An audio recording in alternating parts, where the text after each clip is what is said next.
This is Jill Pack with the Seasons of Joy podcast. This is episode 110, entitled Nothing is Wrong with You.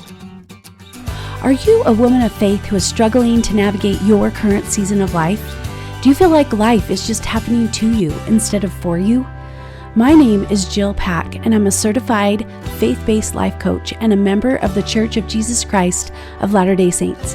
I want you to know that no matter your season or your circumstance, it is possible to create a more joyful life, and I would love to show you how. Are you ready? Let's go.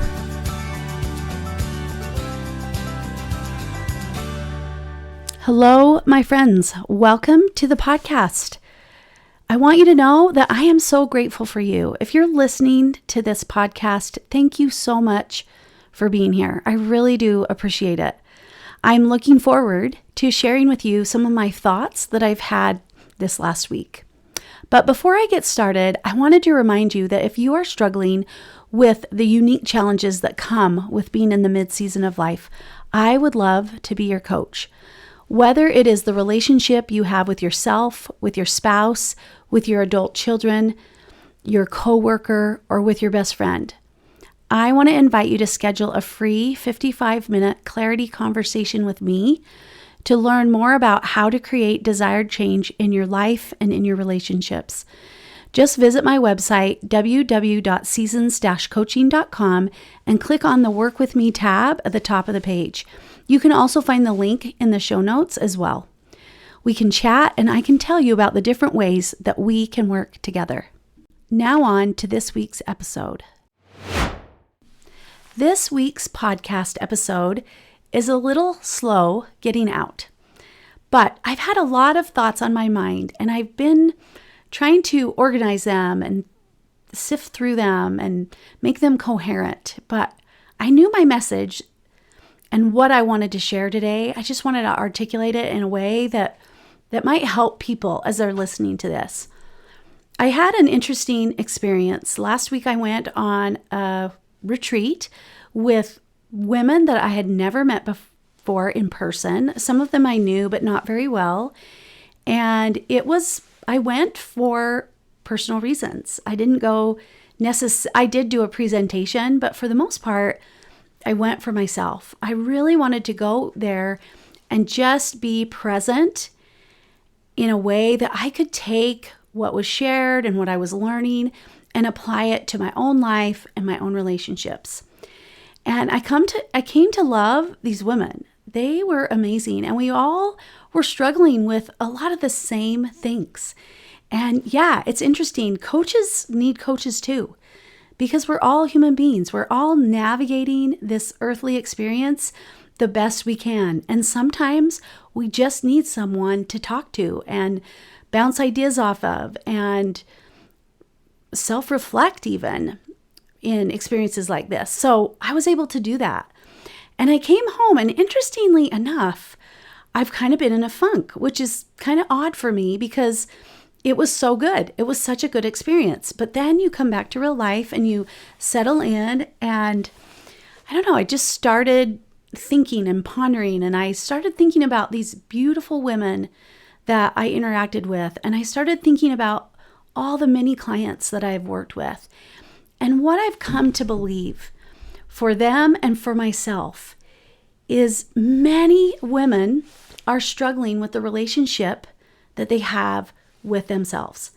No matter what season of life they're in, they have lost touch with themselves on some level, and they don't know who they are, and they don't really know what they want in life. They may look at their marriage and think they're a failure as a spouse, or they're divorced or single, and they might think they did life wrong. Or they look at how they parented their children over the years, and they may think that they have fallen short. If they don't have children of their own, they may think they are broken in some way. Or they look at their spiritual practices and they may think that they aren't doing enough, or they don't measure up. Or they're looking at how they spend their money or how they use their time, and they may be believing that they are wasting it. They look at the size of their clothes or the number on the scale, and they may believe that if they were different physically, then they would be happier or better in some way. Mother's Day is just around the corner, and I have heard from many women that they hate Mother's Day because of the reasons that I just mentioned. And as women, it is so easy to be hard on ourselves. We all have these bars by which we measure ourselves. And when we don't measure up, we usually end up beating ourselves up with the stick. Now, if this sounds like you, I want you to listen carefully. Here's the truth.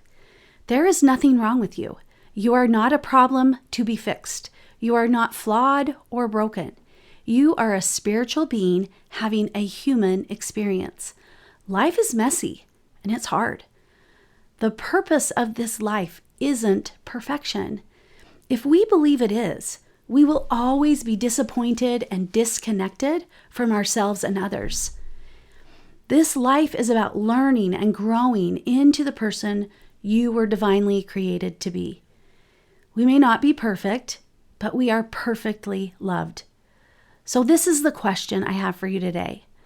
What would your life be like if you could really believe that nothing is wrong with you? What would you do differently? What would you start doing? What would you stop doing? Many people believe that if they cut themselves some slack, then they will just spiral out of control and never improve or get better. Believing that if they aren't hard on themselves, they won't accomplish anything.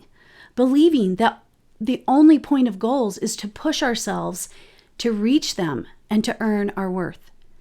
Now, I'm not suggesting you don't work towards goals, but what if it really isn't necessarily about the reaching of them, the attaining them? Now, I'm probably going to get a little pushback on this, but hear me out. Goals are awesome. They're amazing. I set goals all the time for myself. But if we believe that finishing the goal is what will make our life better or we will be happier, we're missing the point. The journey, the process, the classroom, the experience, that is what we make of it, right? How we are living while we are reaching for our goals. If we believe that our marital status, the number of children that we have, the choices of our children, the number on the scale, changing our past, or the amount of money we have will make us better or happier, we are missing out on living.